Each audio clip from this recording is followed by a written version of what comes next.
Svarīgākais mūsu iedzīvotājiem nevis virpināt mūsu, cik ilgi koalīcija nostrādās, nenostrādās un pastāvīgi faktiski šādā veidā arī graujot sabiedrības uzticību tam, ka valdība var nostādāt ar šādu retoriku.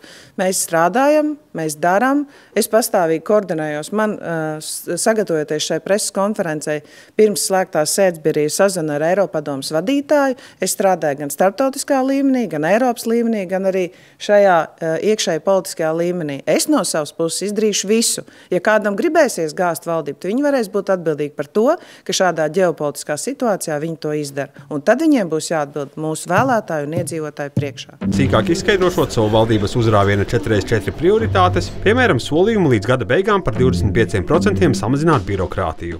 Arī, ka ikdienas dzīvē valsts pārvalde kļūst atvērtāka cilvēkiem. Tagad ir labi, ka recepti zālēm var izrakstīt ne tikai daktars, bet arī, pieņemsim, māsiņu. Līdz ar to mēs visi ietaupām savu laiku un resursu. Tāpat es to domāju arī panākt būvniecībā, kur jau daudz darba ir izdarīts, un finanšu pakalpojumu jomā un daudzās citās dzīves daļās. To sauc par birokrātijas mazināšanu.